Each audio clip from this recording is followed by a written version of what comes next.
President Biden says he's not seen any evidence that Israel bombed that hospital in Gaza. Brent Bozell joins me now. I want to ask you, you follow the media. How did the media respond to the news of the hospital bombing?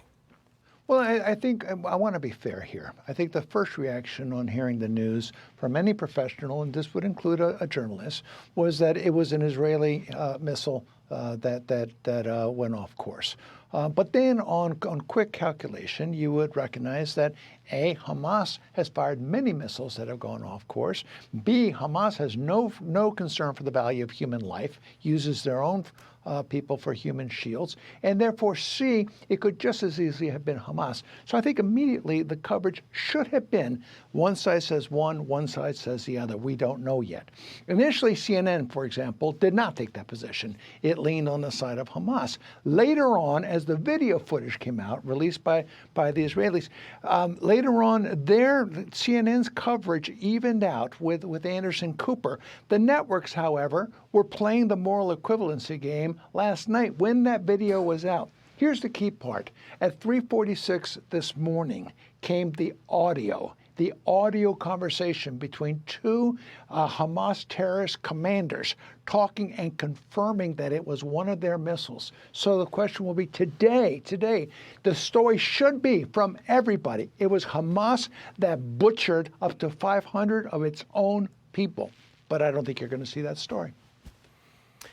Next one, Brent. Congresswoman Alexandria Ocasio-Cortez struggled to explain her calls for a ceasefire. You got to watch this. Roll it. I do believe that Hamas needs to be dealt with. But how, I think, is what I'm trying to understand. And I think what we're trying to figure out right now is that this present situation of collective punishment and indiscriminate attack is one approach, but we are seeing the issues and the complications with that approach now. Can we target them in terms of intelligence? Is there precision? What are the options available?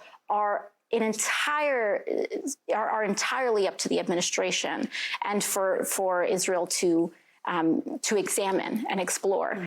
You know, Brent, that really was a struggle, wasn't it? Well, the president is now on his way home. You know, he's really coming back to a badly divided party, is he not? Yeah, and I'm sorry, but she's a blithering idiot. The question that the CNN reporter asked repeatedly was, what should Israel do after a terrorist attack? The answer was respond and declare war on the terrorists, which they did. It was a quick question, should have been a quick answer. She stumbled and stumbled and stumbled because, for the simple reason, they don't want to give the benefit of the doubt to Israel.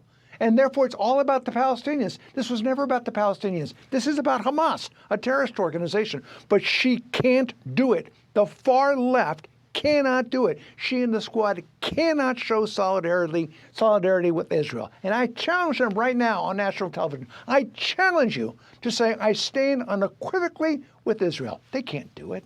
No, they can't. The challenge stands. I'm glad you made it. Brent Bozell, you're all right. Thanks for joining us, Brent. Thanks, Stuart. See you again soon.